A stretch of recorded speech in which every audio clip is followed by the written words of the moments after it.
I hadn't replied to his last email, in which my ex-fiancé said if I'd take him back, he'd call off his wedding. Now, with the ceremony due to happen in 24 hours, there was no time left to stall any longer. I'd changed my number when we split so he didn't have it, whereas he had left his mobile on the email.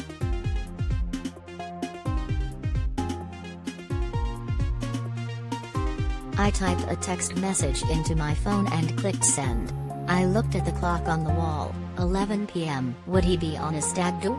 Exactly like he'd been on the day before he had left me at the altar on what was supposed to be our wedding day, 5 years earlier.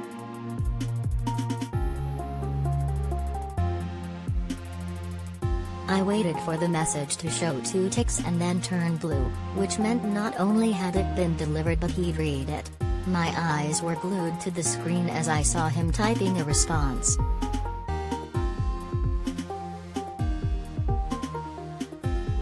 "30 minutes later he was at the entrance to my new house in Chelsea, not somewhere he'd ever been and nothing like the home we'd once shared.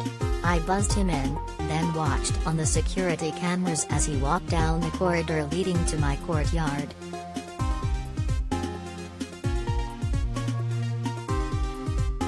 I checked my makeup in the hall mirror, and as the chimes of midnight rang out I opened the door to greet him for the first time since we'd last met up, when I'd uncovered the truth behind his humiliating no-show.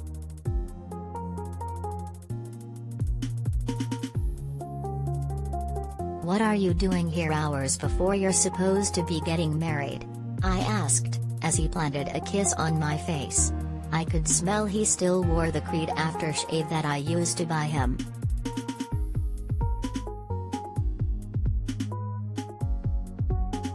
"Well, you gave me the address and the invitation," he replied with a wink, making a fuss of my dog, who greeted him with a warm welcome in the way that only dogs do.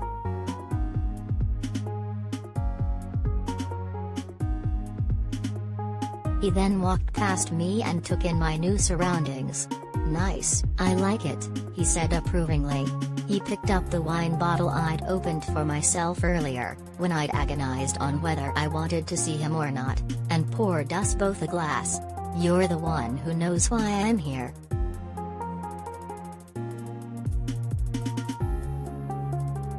"Yes, but I'm not getting married in the morning, am I?" I said, sipping my wine. "Neither might I be," he countered, as he raised his glass.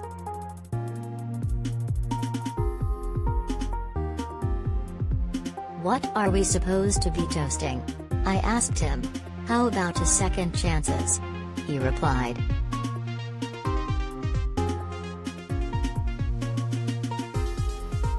I looked at his face. He was now 5 years older than when we were together, but he still had a look that made me feel weak at the knees and gave me butterflies, as well as tension knots in my stomach.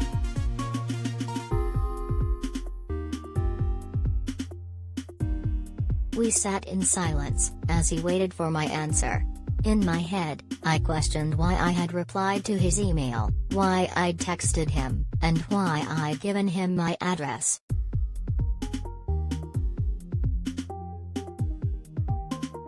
All sequences of events that had led to us being here now, just feet apart, with the same electrical chemistry we'd always had crackling between us.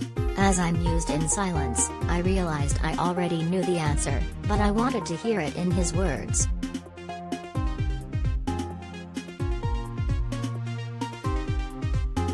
I asked.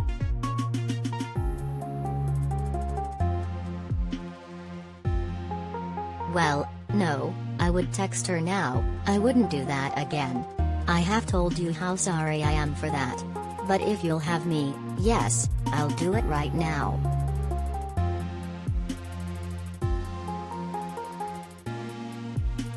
And with that, he pulled out his phone and gestured for me to give him the answer that would change another woman's destiny just like he had changed mine.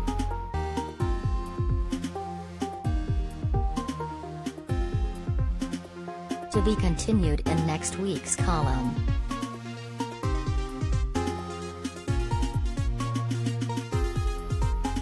What do you think Melanie should say to her ex? Let us know in the comments below.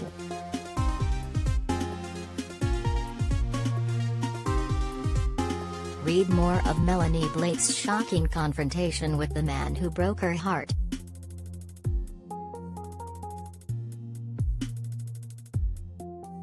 Here's what you may have missed from the jaw-dropping four-parter that has notebook readers gripped.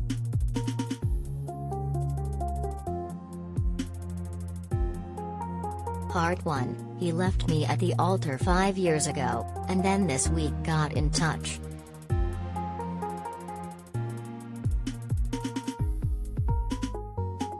Part 2, my ex finally revealed why he jilted me on our wedding day. I wasn't expecting that.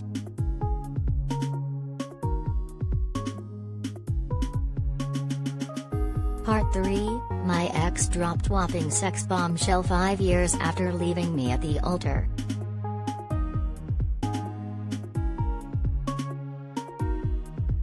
Part 4, 5 years after my ex left me at altar, I finally learned truth behind his vicious lie.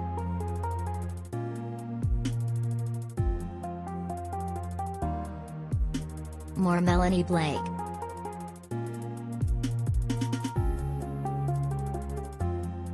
Extinction Rebellion and Insulate Britain. Crusties are selfish attention seekers.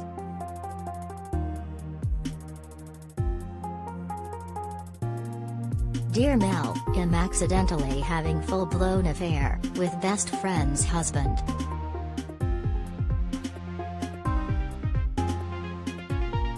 Turns out my famous friend's marriage to sex best husband is money-making sham.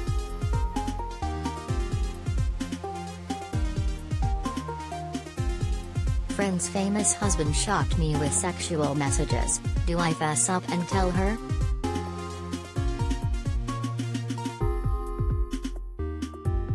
I love a bad boy, but if he breaks your bed, he'll probably break your heart.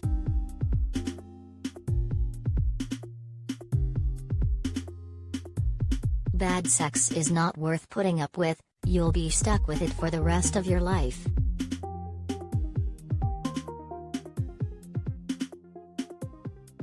£25,000 shopping splurges made me feel like Julia Roberts, but now I've changed.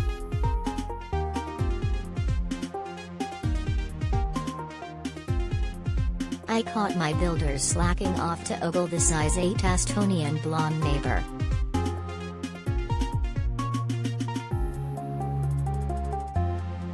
The bed I spent so many steamy nights in has gone. It's time to move on from lying ex.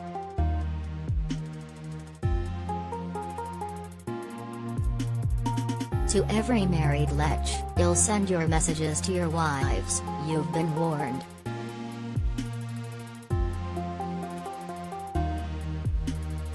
William and Harry will have to mend their family bond naturally, you can't force it.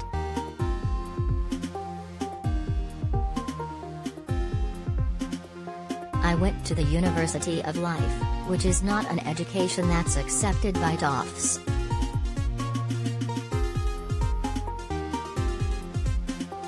One day we will look at Love Island and horror-like shows from the 70s.